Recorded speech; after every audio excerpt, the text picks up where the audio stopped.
E temos falado nas nossas reuniões, nossos cultos aqui de quarta-feira a respeito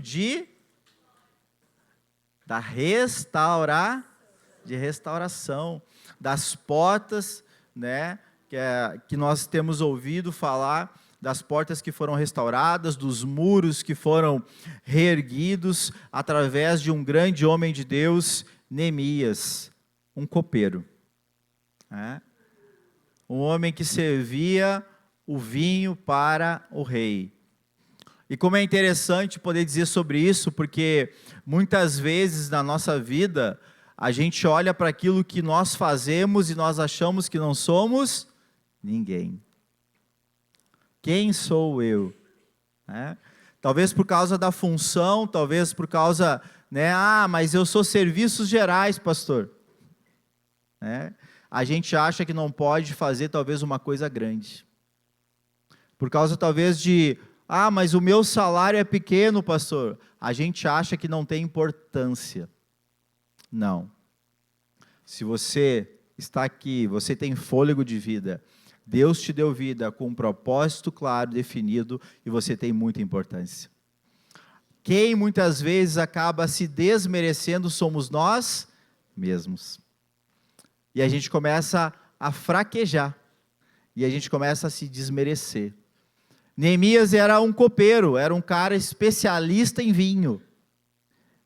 Se você for procurar uma pessoa hoje especialista em vinho, vai sair barato? Não, né? Pois é. Talvez lá na sua função, mesmo serviços gerais, você pode ser um especialista no que você faz. E talvez ninguém faz o que você faz, como você faz. E aí você fica, às vezes, se desmerecendo. Por que eu? Quem sou eu? Eu? Mas Neemias, ele nos deu uma grande aula. Sendo uma pessoa simples, alguém que servia o vinho do rei, mesmo tendo conhecimento se o vinho era envenenado ou não. Que bom que nunca foi envenenado, porque senão ele não tinha cumprido o propósito dele, Mas ele provava o vinho. Ele via se o vinho era de qualidade, se era o vinho, ele era do gosto, do paladar do rei, e ele fazia o trabalho dele com muito zelo, e ele era um cara muito animado. Tanto é que em determinado momento o rei fala para ele: o que tu tem? Já encontrou com uma pessoa que você conhece, e ela com um semblante diferente, você pergunta: tu tá bem?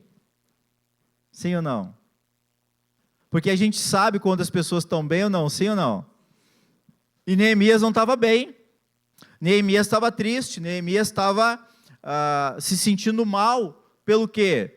Pelo aquilo que ele tinha ouvido falar da sua geração, do seu povo, da sua nação. E isso fez com que o coração dele se entristecesse. E olha como é interessante isso, o coração fica triste e o rosto entrega. Interessante, né? O coração fica triste e o teu semblante confessa.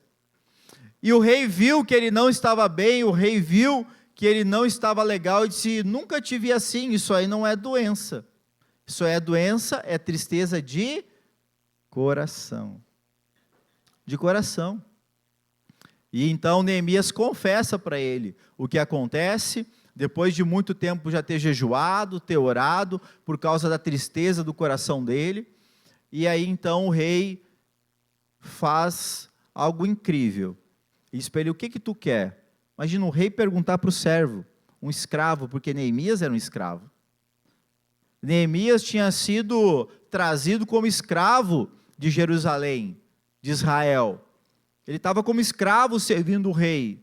Imagine você, ele era escravo e ele era talvez a pessoa mais importante do lado do rei, o cara que provava o vinho, se estava envenenado ou não, mas ele era um escravo. E nesse contexto da história, Neemias então, ele é promovido, e o rei diz para ele: pode, além de você ir, eu vou te dar então madeira para sua casa, madeira para fazer as portas, eu vou te dar também um exército para ir com você, para você chegar seguro, eu vou te dar também um alvará, vou te dar cartas, um alvará que você pode entrar aonde você precisar e você tem autorização. E olha como Deus ele é maravilhoso, gente. Deus usa um homem ímpio, um homem que não era um judeu, para abençoar um judeu. E isso demonstra como Deus nos ama, quando nós entendemos o chamado independente da função, independente do status, independente do salário. Deus, ele honra o compromisso que ele tem com seus filhos. E quando ele é chamado, quando ele entende o chamado, porque o coração dele foi constrangido por ver uma necessidade de uma geração, de um povo, de uma cidade que estava triste, ele diz: eu vou virar pedreiro agora. Eu vou virar marceneiro agora. Agora eu vou arrumar as portas da minha cidade. Agora eu vou erguer os muros da minha cidade. Agora eu vou pegar na espada se for necessário. Mas eu vou mudar essa história. E quando a gente se aprofunda na história de Neemias, a gente começa a ver como muitas vezes a nossa vida é parecida. Pessoas simples, pessoas talvez sem muito recurso, pessoas talvez até como escravas, dependentes, precisando de favor na casa dos outros. Mas Deus honra quando nós fazemos a vontade dele. E aí ele foi promovido, foi a Jerusalém e começou a obra. Começou a obra e o que começou a dar? Problema. Veio a inveja. Veio uns caras lá, diz assim: não, mas o que esse cara quer? Interessado no bem do povo de Israel. Quando você quer fazer a coisa certa, quando você quer buscar a direção de Deus, quando você obedece o Senhor, sempre se levanta um invejoso. Sempre se levanta um enviado do diabo para tentar tirar você, desanimar você e tirar você do foco. E aí você precisa estar atento. A palavra do Senhor diz que nós devemos orar e vigiar. Orar e vigiar. E Neemias, um homem sábio, ele chega em Jerusalém e a primeira coisa que ele faz é, ele sai contar para todo mundo. Não. Ele sai de noite, quietinho, para ninguém ver o que ele ia fazer. E ele vai olhar a obra que ele tinha para fazer. O tamanho do trabalho, o tamanho da obra, para saber se ele podia acabar. Tem uma passagem bíblica que diz, né? Vergonhoso é para o homem que começa a construir algo e para na metade. É ou não é verdade? Vocês já viram algumas obras por aí abandonadas no meio do caminho? Já viram? Quem já viu? Já viram? E você passa e olha assim, por que não terminaram? É ou não é? Aí assim, por que não foram até o fim? Nossa, olha só aquele prédio. Olha só, nossa, só botaram as armações. O que aconteceu? E todo mundo fica o quê? Curioso. Né? E a nossa vida é a mesma coisa, como se fosse essa obra. Às vezes mal acabada, por quê? Porque a gente encontra uma dificuldade e para no meio do caminho. A gente encontra uma dificuldade e não vai adiante.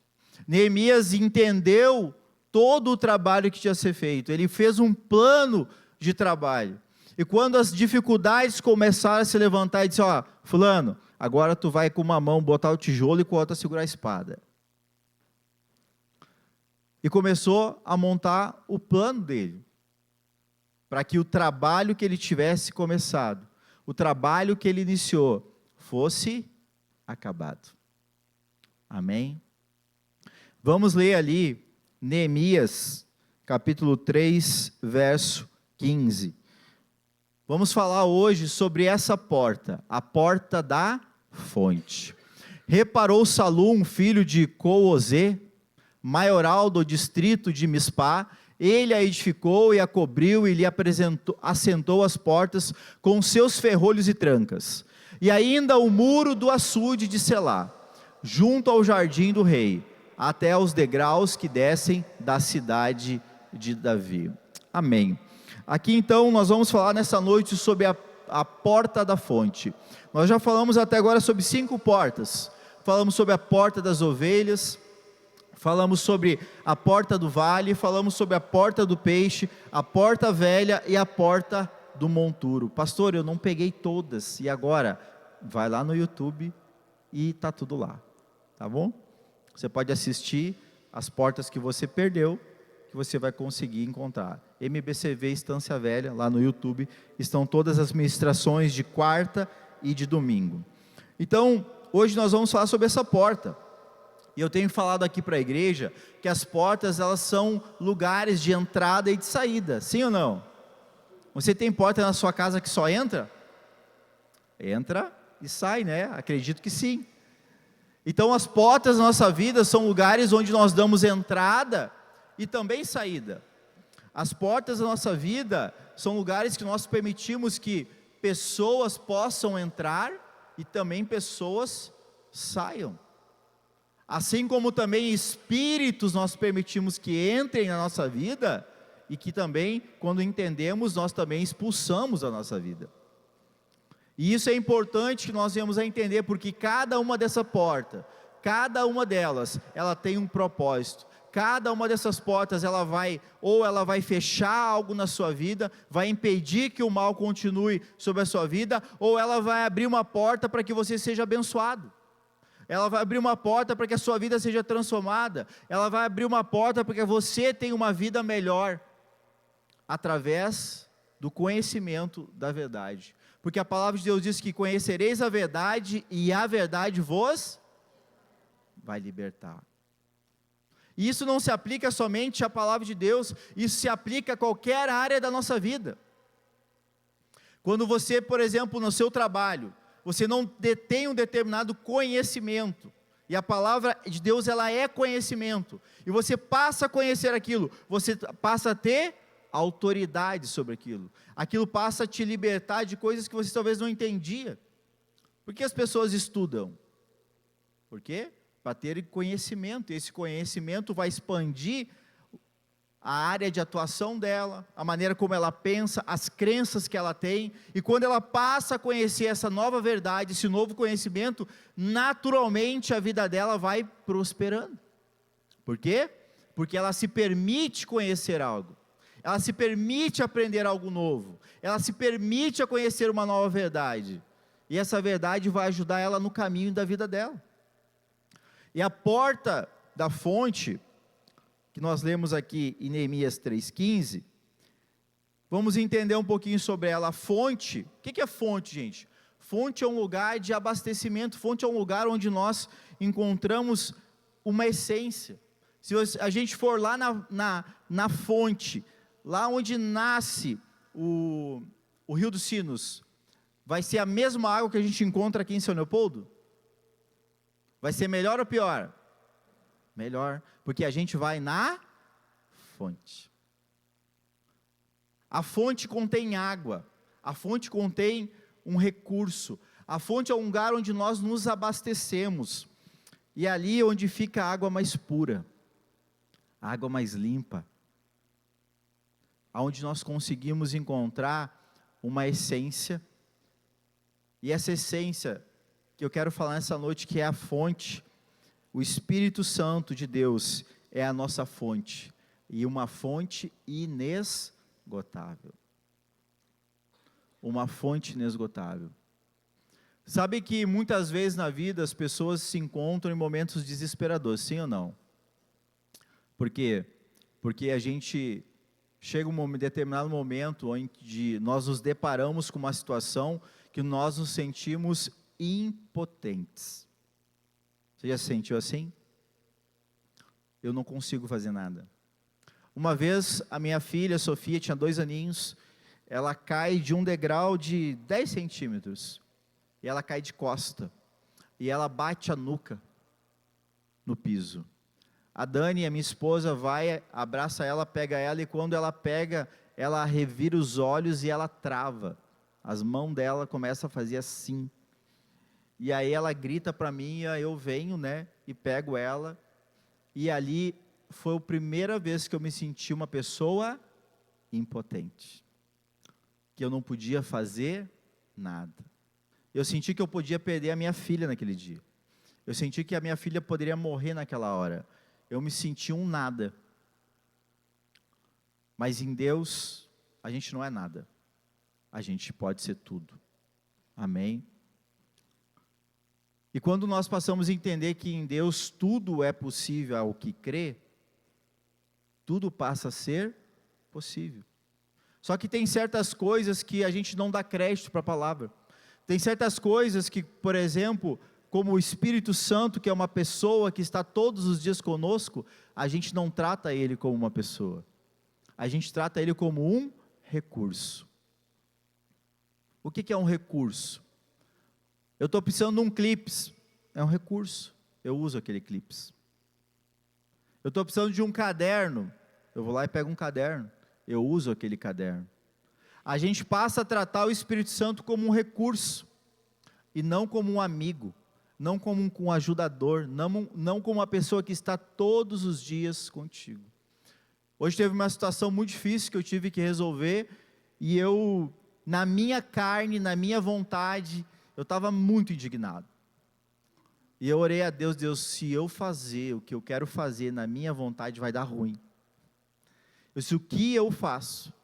E fui para a presença de Deus, e comecei a falar com o Espírito Santo: Espírito Santo, o que eu faço? O que eu tenho que fazer agora? Porque tu sabe do meu coração, tu sabe o que eu estou sentindo agora, o que eu faço? E para a glória de Deus, o Senhor falou comigo assim: ó, faz isso. Eu disse: é isso que quer fazer? Então tá bom, vou fazer isso. Na hora, ele mandou falar com uma pessoa, eu peguei o telefone e liguei: fulano, eu preciso falar contigo, eu preciso de uma orientação. E para glória e honra do Senhor, aquela orientação me ajudou, acalmou meu coração, e eu pude tomar uma decisão, e que eu resolvi aquele problema. Mas se eu não vejo, se eu não trato, se eu não tenho Deus como um amigo na minha vida, o Espírito Santo como aquela pessoa que me ajuda, aquela pessoa que está do meu lado, aquela pessoa que é como se fosse a tua esposa ou o teu marido, uma pessoa, e conversar com ele, e ter o tete a tete com ele, será que eu teria a solução? Será que eu teria a resposta? Será que eu teria a direção? Será? Na mesma hora eu também peguei a Bíblia, abri a palavra, e aí uma palavra tocou o meu coração. Eu disse: amém, Deus, é isso aí que eu precisava. Porque a palavra de Deus, ela é luz para o nosso caminho, ela é lâmpada para os nossos pés.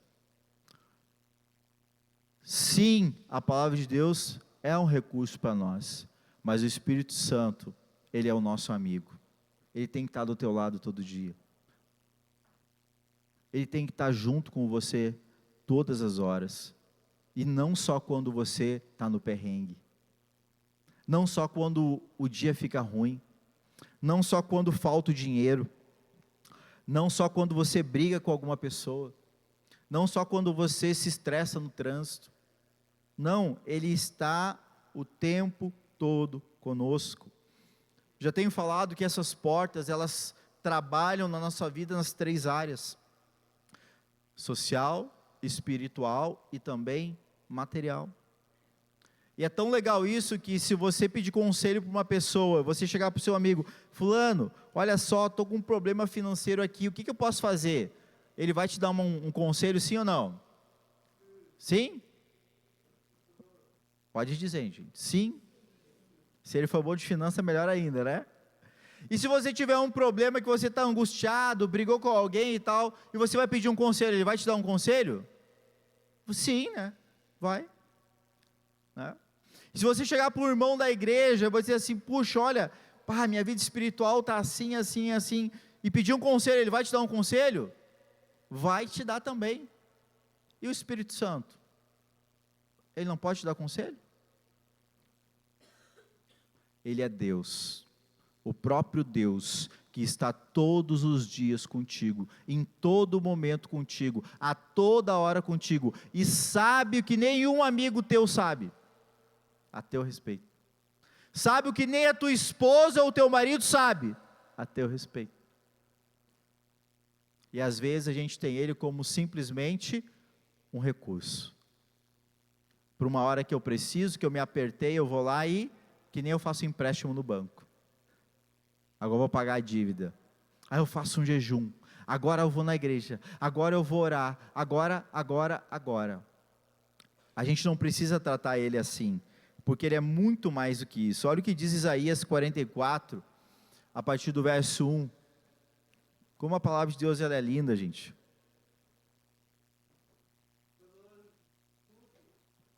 Agora, pois, ouve, ó Jacó, servo meu, ó Israel, a quem escolhi. Assim diz o Senhor, que te criou. Quem te criou? O Senhor. E te formou desde o ventre, e que te ajuda. Não temas, ó Jacó, servo meu, ó amado a quem escolhi. Porque derramei água sobre o sedento e torrentes sobre a terra seca. Derramarei o meu Espírito sobre a tua posteridade e a minha bênção sobre os teus descendentes. E o 4, e brotarão como a erva, como os salgueiros junto às correntes das águas. O Senhor promete derramar o seu Espírito sobre nós. Jesus, quando ele morreu e foi aos céus, ele disse, eis que eu vou enviar um outro Consolador, e ele vai te ajudar em todas as coisas que tu precisar. Eis que derramarei poder sobre vós, ao vir o Espírito Santo, para ser testemunha. O Espírito Santo sobre a nossa vida, meu amado, é um amigo que ele é para toda hora, é uma pessoa que a todo momento está conosco. Mas como uma pessoa, eu pergunto para você, você fica triste às vezes? Sim, eu também. A gente fica triste. E por que a gente fica triste? Porque tem algumas coisas que nos desagradam, tem algumas coisas que nos ferem, tem algumas coisas que machucam, tem algumas coisas que às vezes uma pessoa faz para você, vai dizer, mas eu não concordo. Tem uma pessoa às vezes que você ama e que diz algo que machuca o teu coração, e a gente fica triste. E será que o Espírito Santo de Deus fica triste, gente? Pois é. Olha o que diz Efésios 4:30. E aqui está a prova de que ele realmente é uma pessoa. E não entristeçais o Espírito de Deus, no qual fostes selados para o dia da redenção. O Espírito Santo de Deus sobre nós é um selo de Deus que nós somos filhos do Senhor. Mas assim como nós nos entristeçamos e somos entristecidos, ele também se entristece. E por que será que ele se entristece? Por que será que esse amigo se entristece? Eu tenho amigos, vocês têm amigos, sim ou não? Você já fez algo que entristeceu seu amigo? Eu também. O seu amigo já fez algo que entristeceu você? O que será que a gente faz que entristece o nosso amigo? Vocês querem saber? Então vamos lá. Efésios 4:17 a seguir. Olha o que essa carta aqui, a igreja de Éfeso, fala a respeito dos irmãos. Que tamanha referência faz que o Espírito de Deus estava triste com eles, porque eles estavam praticando, eles estavam fazendo algumas coisas que deixavam o melhor amigo deles triste. Isso, portanto, digo, e no Senhor testifico, que não mais andeis como também andam os gentios, na vaidade dos seus próprios pensamentos. Eu vou explicando, vou lendo e vou explicando. O que ele está dizendo aqui? Não andar mais com gentios. Quem são os gentios? São aqueles que são os pagãos, as pessoas que não querem agradar a Deus, são aquelas pessoas que idolatram, são aquelas pessoas que não têm compromisso com Deus. E ele diz, olha, não andeis com esses, não tenham comunhão, não vivam com essas pessoas, porque na vaidade dos seus próprios pensamentos. Daí você assim, pastor, então eu vou ter que agora andar quase que sozinho. Quantas vezes, no início da minha conversão, eu me converti com 17 anos. Melhor, conheci Cristo com 17, não dá para dizer que eu me converti, né? Porque conversão a gente muda muita coisa, sim ou não? Eu conheci Cristo com 17, ele foi um processo. E aí, entendendo, começando a ouvir a respeito de Jesus, ouvindo sobre a palavra, muita coisa a gente é confrontado no começo, sim ou não? E aquilo vem, bate na gente, a gente parece que tudo toma um tiroteio, né? Parece que tudo é a gente alvejado, é que nem se a gente estivesse agora lá na guerra lá na guerra de Israel. Toda bomba é da gente. Tudo é pra gente. E ali nesse início, eu tinha muitos amigos que não conheciam o Senhor Jesus, que não tinham intimidade com Ele. E, enfim, aquela amizade com eles, de certa forma, influenciava a minha vida. Os amigos influenciam a nossa vida, gente? Sim, muito. Tem uma máxima aí hoje que nós somos a média das 5 pessoas com quem nós convivemos. Então, se você analisar as pessoas com quem você mais passa tempo, você vai ver que você tem trejeitos iguais a ela, que você frequenta lugares iguais a elas, que você ouve e escuta coisas parecidas com elas, que você até come e bebe coisas parecidas com, e se veste parecida com elas. É louco, mas é isso, porque nós somos influenciados pelas pessoas que nós mais convivemos. E nessa minha caminhada ali, eu tinha uma influência desses meus amigos que não eram do reino de Deus. E eu comecei a conviver com uns amigos que também conheceram a Cristo. E aí começa aquele dilema, é ou não é? E agora? Esse meu amigo de infância, mas esse cara também é legal, mas a palavra de Deus diz isso, mas eu não quero desagradar esse e não quero desagradar aquele, o que eu faço? Aí vem a tomada de decisão. A quem eu agrado? A Deus ou às pessoas? E no fundo, a gente sabe a resposta.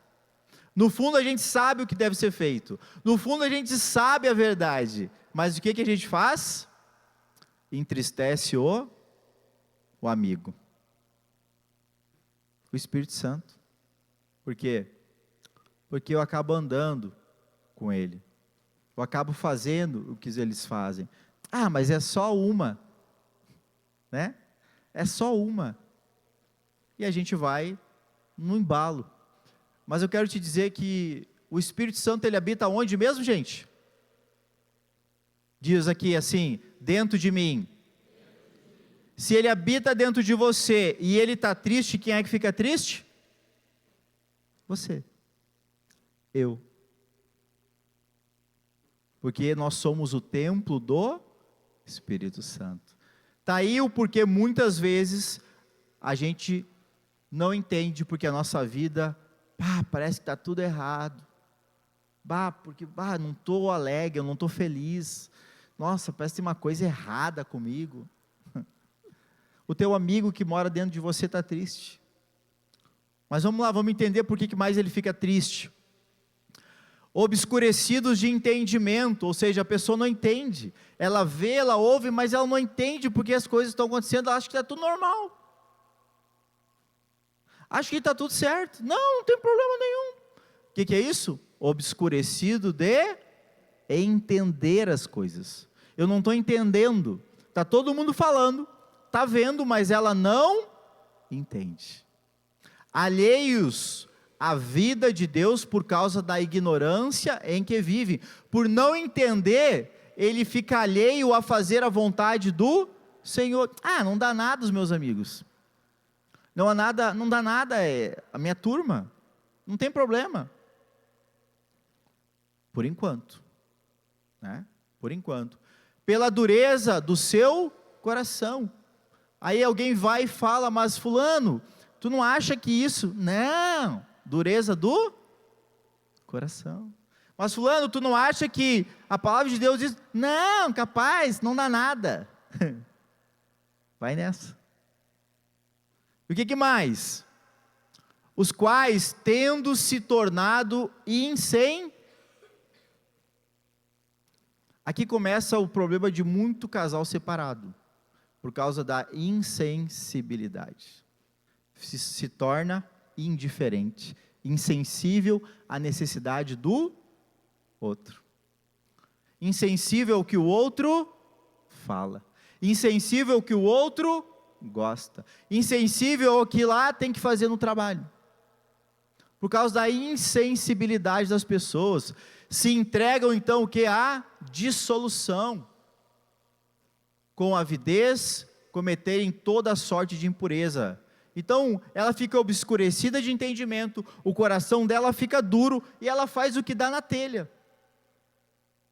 Ela faz como é que ela pensa. Mesmo conhecendo a verdade, mesmo muitas vezes conhecendo a palavra de Deus, mesmo muitas vezes indo em culto após culto, ela não consegue entender, e continua vivendo na prática da velha natureza. Nós falamos disso, falamos lá atrás da porta velha, da porta do monturo, aonde ficam os lixos da nossa vida, né? Aonde fica a nossa velha natureza, a gente falou disso. E o que mais? Mas não foi assim que aprendestes a Cristo. Olha, agora vem, né? Então não foi assim. Se é que de fato o tendes ouvido e nele fostes também instruídos, segundo é a verdade em Jesus. No sentido de que, quanto ao trato passado, quanto à tua vida passada, vos despojeis, põe para fora, lança fora, tira da tua vida o velho homem, a tua velha vontade, o teu velho hábito, as amizades que te puxam, que te empurram para o buraco, lança fora. Quer ver uma coisa aqui?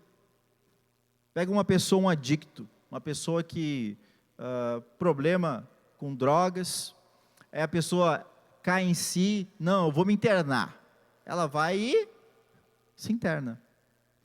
E o que acontece? Ela passa 9 meses lá, na grande maioria, né?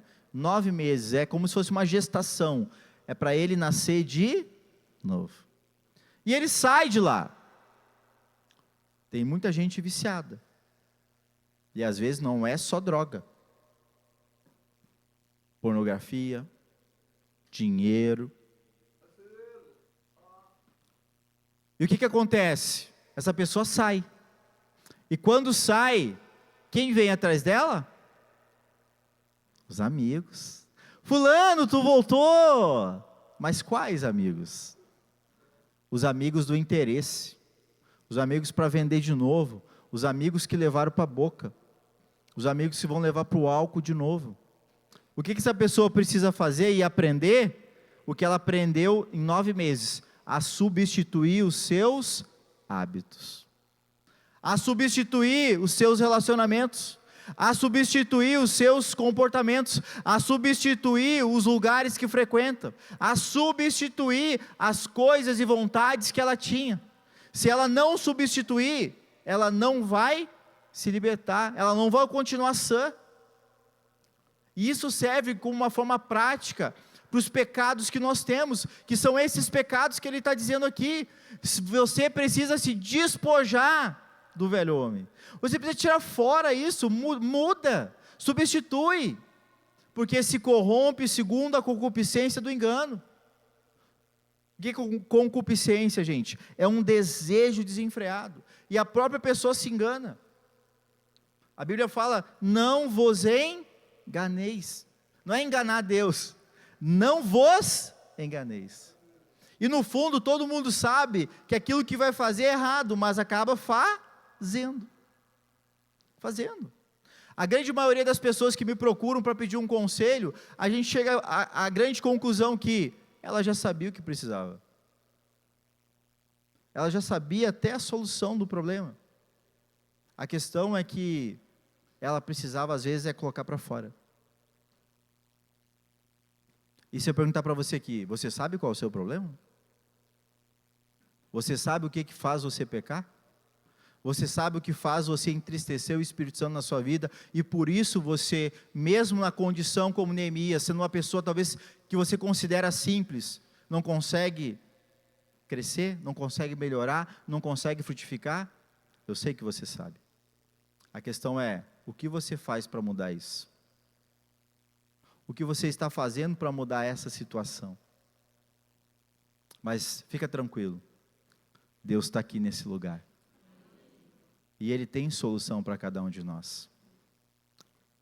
Mas quando você se coloca para ouvir, crer e obedecer, meu amigo, milagres acontecem. Eu ouvi um milagre antes de começar o culto aqui do irmão.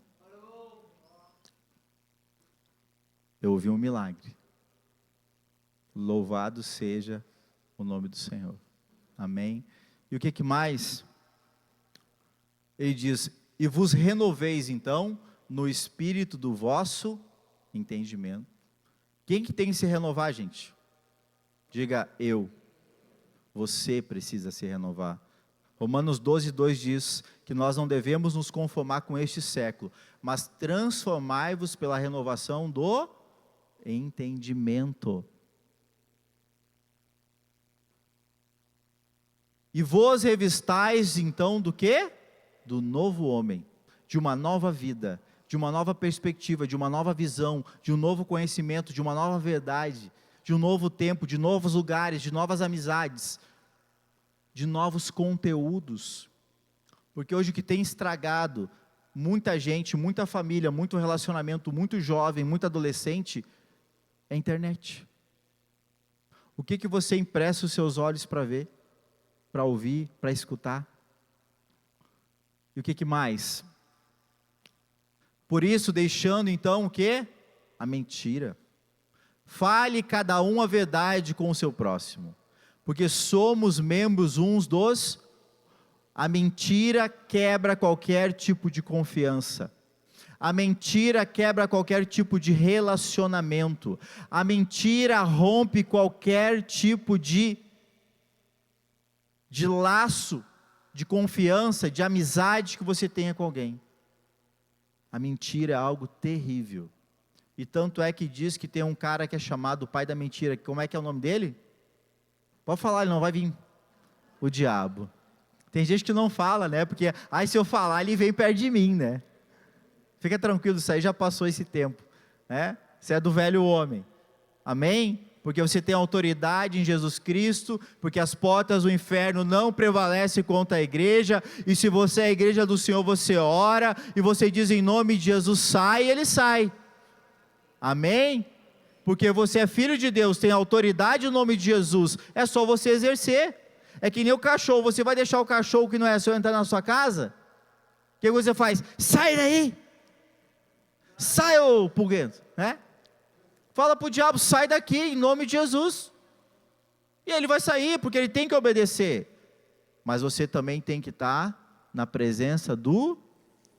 Cuidado. Porque teve cara na Bíblia, uma turminha lá, que chegou assim, eis que eu esconjuro, você, demônio, em nome do Jesus que Paulo prega. Tomou um pau. Porque ele não tinha comunhão com Jesus. Ele não sabia quem era Jesus. Ele falava do que os outros conheciam, não do que era próprio dele. Quando você fala aquilo que você não é próprio, que você não conhece, que você não tem autoridade, as pessoas sabem, até os demônios sabem. Porque os demônios dizem, olha aqui, eu sei quem é Jesus, e também sei quem é Paulo, mas tu, meu filho, tu não é ninguém. E apanhou. Tem muita gente tomando pau do diabo, por quê? Porque não conhece Jesus de verdade. Tem muita gente aí com problema na família, em várias áreas, porque não tem intimidade, porque o Espírito de Deus está entristecido em você, e se ele está entristecido é porque não tem comunhão contigo. Pergunto, o teu amigo que está triste com você te visita? Aquela vizinha que você falou mal dela, e a outra fofoqueira foi lá contar para ela, ela veio visitar você? Vocês riam, vocês sabem que é verdade, né? É ou não é verdade, gente? É verdade. É verdade. Por isso, deixando a mentira, fale cada um a verdade com o seu próximo, porque nós somos membros uns dos... Eu vou mentir para o meu membro? Ô braço, hoje eu estou perna. E aí? Um membro vai mentir para o outro? Irmão, você vai mentir para o outro irmão? Não, fale a verdade. Fale a verdade. A verdade às vezes pode até ser dura, mas ela liberta. Amém? A verdade pode ser doída às vezes, mas ela salva. A verdade sempre, a paz se possível. Eu já li umas 3, 4 vezes esse versículo aqui, e eu estou repetindo ele pela umas 7ª vez já, e 7º, né, na Bíblia é perfeição, né? A verdade sempre, a paz se possível. Amém? E o que mais? Irai-vos e não... É um desafio, sim ou não? Não se põe o sol sob a vossa ira. Por quê? Porque vai virar pecado. Nem também deis lugar a... Pode falar, não tem problema, ele não vai vir. Ao diabo, não dê lugar para ele, meu amado. Não deixa ele dormir na cama contigo. Porque é o que ele está dizendo. Briga com o marido, briga com a esposa, não se conserta, né? Fica irado, vai dormir com quem? Pode falar agora. Tchau. Está dormindo com o diabo, não é a esposa, tá? Não é o marido, viu? Fica tranquilo, tá? Pelo amor de Deus, não me entenda mal. Mas por quê? Porque não se consertou, porque não arrumou a casa, né? Não foi lá e disse, amor. Eu tenho um tio meu, né, falecido já, ele e a esposa se tratavam assim, o marrom. Cada um com seus problemas, né? A minha mãe com meu pai era assim, o tucum, gente, né? Enfim, a minha família é uma bênção, né? Tem cada coisa, se eu contasse para vocês, às vezes eu solto uma ou outra, né? Mas amém. Continuando, aquele que furtava, não furte mais, por favor, gente, não faça isso. Nem na igreja, tá? Nem na igreja.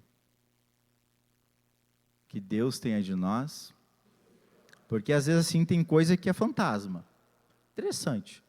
Tá ali, daqui a pouco não está mais. Amém. Antes, então, se você gosta de viver das coisas dos outros, faça o quê? Então, trabalhe, fazendo com as próprias mãos o que é bom, para que tenha com que acudir ao necessitado. E o 29, não saia da vossa boca nenhuma palavra torpe, e sim unicamente a que for boa para edificação. Tem gente que adora destruir o muro, Neemias veio para reconstruir, e tem gente que adora destruir o muro dos outros. Semear contenda, semear dúvida, pois não sei, o irmão, abre o olho, que isso, gente? Cuidado. Então, assim, daquilo que você não sabe, não fala. Agora, se você sabe, fala e fale com clareza, porque nós temos que falar mentira ou a verdade? Verdade. Então, não fica fazendo joguinho, né? Pois é, tu vê, não faz isso não, amém? E sim, unicamente que for boa para a edificação, conforme a necessidade, e assim transmita graça aos que também ouvem. Só falta mais 2 ali, eu acho, 2, 3. E não, então, fazendo isso, ou melhor, o contrário disso, não entristeçais o Espírito de Deus. Está vendo por que a gente entristece o Senhor? Está vendo por que a nossa vida muitas vezes não vai para frente? É que nem um eletrocardiograma, pum. Está aí, gente. Porque a gente às vezes é muito bom em falar, falei domingo isso, mas não é bom em fazer. Falei isso domingo. Jesus, ele fazia e ensinava. Ele fazia e falava. Ele falava e fazia. E a gente muitas vezes é incoerente com as nossas atitudes e palavras. Então não entristeça o Espírito de Deus. E o 31, longe de vós toda essa amargura. Porque olha só que interessante, tudo aquilo que nós falamos até aqui, ó, não andar como os gentios, pensamentos de vaidade, entendimento obscurecido, alheio à vontade de Deus, duro de coração, insensível, se entregam à dissolução, falam mentira, furtam, são preguiçosos, são desbocados, falam palavrão. O que acontece? Fica amargurado, fica irado, com cólera, indignado, faz gritaria,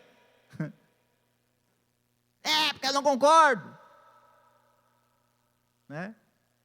E começa a falar blasfêmia, e bem assim toda malícia.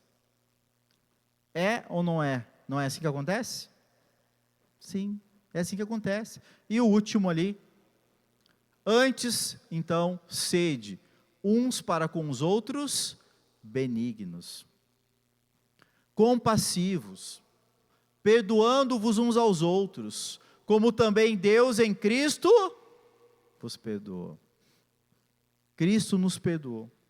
Não importa o que você fez, não importa o que você está fazendo, Cristo te perdoou. O que nós precisamos é chegar na cruz, os pés do Calvário, e dizer: Senhor, eu sei que eu sou pecador, Senhor, eu reconheço, Senhor, eu quero mudar. Tem pecado, meus amados, que não é assim para mudar da noite para o dia, eu entendo. Precisa um esforço maior, precisa uma entrega maior, precisa mudar. Mas se você não mudar, você vai continuar vivendo uma vida de tristeza, você vai continuar vivendo uma vida miserável, em vários sentidos. Não estou falando financeiro, mas estou falando uma vida miserável, por quê? Porque ninguém quer chegar perto, não consegue ter um amigo, ninguém acredita em você. Tem gente que é tão mentirosa, que acredita nas mentiras que fala, que ninguém mais consegue acreditar no que a pessoa diz. E eu conheço gente assim, eu conheço. É triste, gente, é triste, porque vê que a pessoa tem potencial, a pessoa, ela tem capacidade, mas a mentira na vida dela acaba com ela. É incoerente. Amém? Eu sei que não é fácil ouvir isso, mas é para que a sua porta, a porta da fonte, você tenha uma fonte inesgotável, que é o Senhor. E não essas que a gente viu, e não essas de pecado, e não essas que deixam esse grande amigo, que é o Espírito Santo, que é a fonte que para qualquer momento da sua vida, quando você precisar, você possa lá e pegar um pote d'água, e tomar, né? E matar a tua sede, porque o Espírito Santo, ele é a água que mata a nossa sede. É aquele que vem quando você está num momento difícil, que ele refrigera a nossa alma. Refrigera a nossa alma. Quando você está amargurado, quando você está triste, quando você está frustrado, quando você está decepcionado. As pessoas decepcionam a gente, sim ou não? Sim. E a gente é ser humano, a gente é fraco. A gente vai sentir. Claro que vai sentir, porque a gente ama, porque a gente gosta, porque a gente tem esperança nas pessoas. E isso por quê? Porque nós somos feitos à imagem e semelhança de Deus. Se o Espírito Santo de Deus se entristece, Deus não se entristece, igreja? Sim, claro que sim. Por quê? Porque nós também nos entristecemos, porque nós somos a imagem e semelhança de Deus. Mas Deus não quer isso. Deus não deseja isso, e por isso Ele enviou o seu Espírito sobre nós, para que nós tenhamos vida, e vida em abundância, mas não para viver de qualquer jeito, não para viver dissolutamente, da maneira que eu quero, de qualquer forma. Ah, pastor, mas o mundo aí, o mundo que se exploda. Você quer servir o mundo ou quer servir ao Senhor?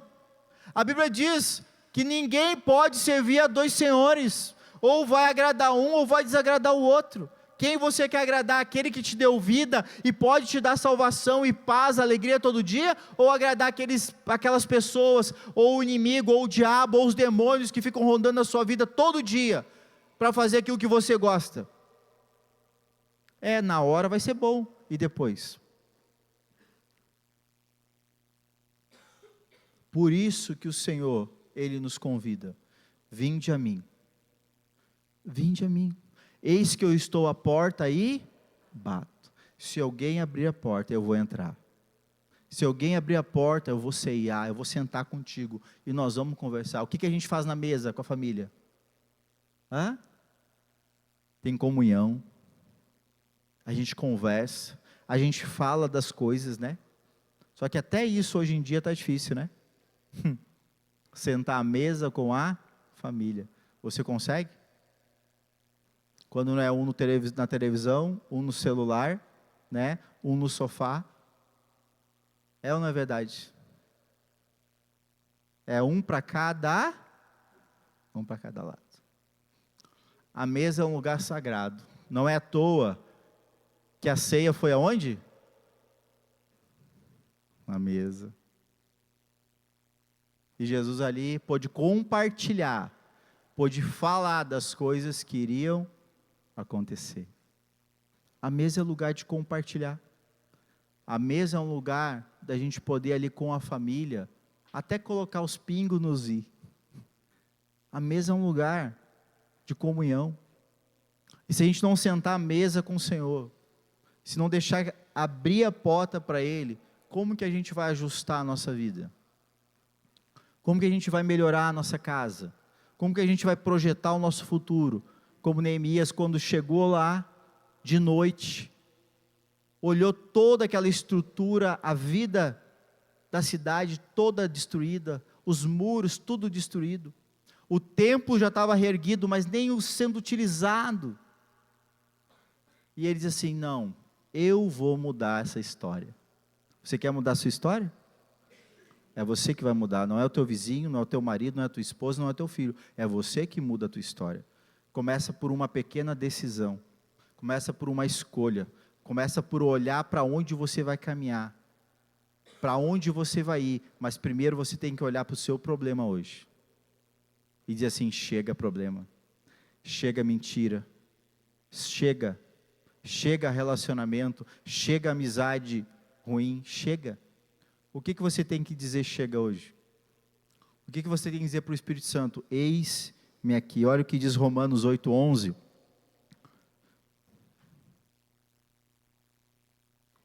Se habita em vós o Espírito daquele que ressuscitou a Jesus dentre os mortos, ele habita em você?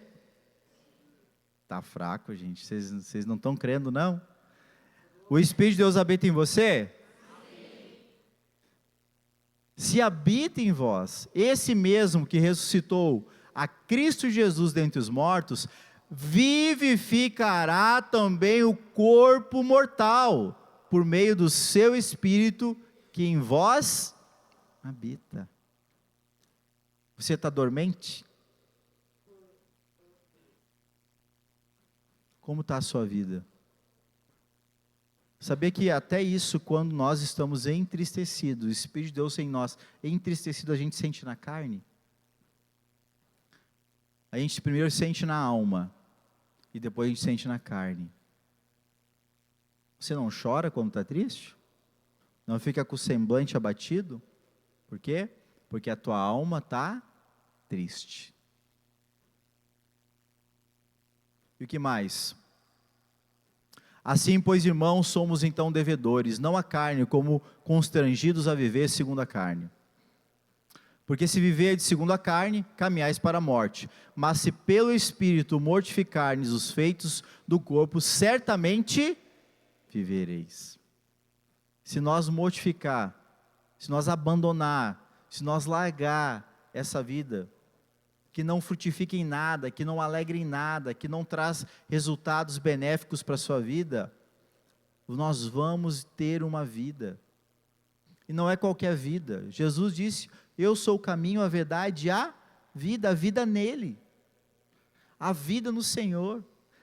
Tem uma palavra que diz que o Senhor diz assim: eu sei que pensamentos tenho a vosso respeito, pensamentos de bem e não de mal, para vos dar o fim que desejais. Todo mundo deseja algo bom para si, sim ou não? Só que quando a gente olha para a palavra de Deus, e a gente vê algo que a gente não está fazendo conforme a vontade de Deus, o que a gente pensa? Pois é, mas não é legal. O que o Senhor diz? Eu não tenho pensamento de mal, pensamento de bem. Só que a gente olha o que o Senhor diz, que confronta a nossa verdade, a nossa realidade, e aí a gente diz assim, mas isso não é legal. Eu não vou abandonar meus parça.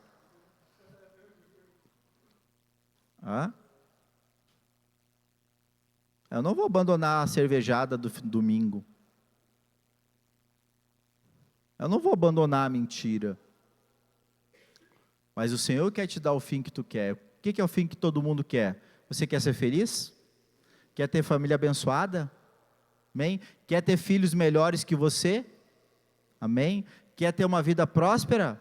Pois é, olha que interessante, todo mundo quase quer a mesma coisa. E Deus, será que quer essas coisas para você? Sim. Mas e por que a gente faz o contrário? Por que a gente faz o que o Senhor está dizendo? Olha, eu não tenho pensamento de mal para ti, meu amado. Não, eu quero te dar o que tu quer. Está vendo? Eu quero te dar o que tu quer. Eu quero te dar a família que tu quer. Eu quero te dar a esposa que tu quer. Eu quero te dar o marido que tu quer. Eu quero que teus filhos sejam bênçãos. Eu quero te dar. Eu quero te abençoar. Mas tu está pensando a meu respeito errado. Não, eu não vou batizar. Não, eu não vou cear. Não, eu não vou servir. Não, eu não vou largar isso. Tá bom. Cada um colhe daquilo que... Não vos enganeis, a palavra diz. Não se engane. Amém? Das quais fontes nós devemos nos abastecer?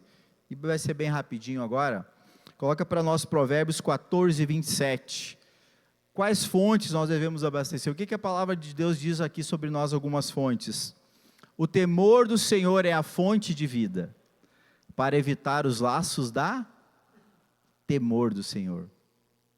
E a gente olha para essa palavra de temor e a gente pensa o quê? É ter medo. Medo não, né? Ter medo.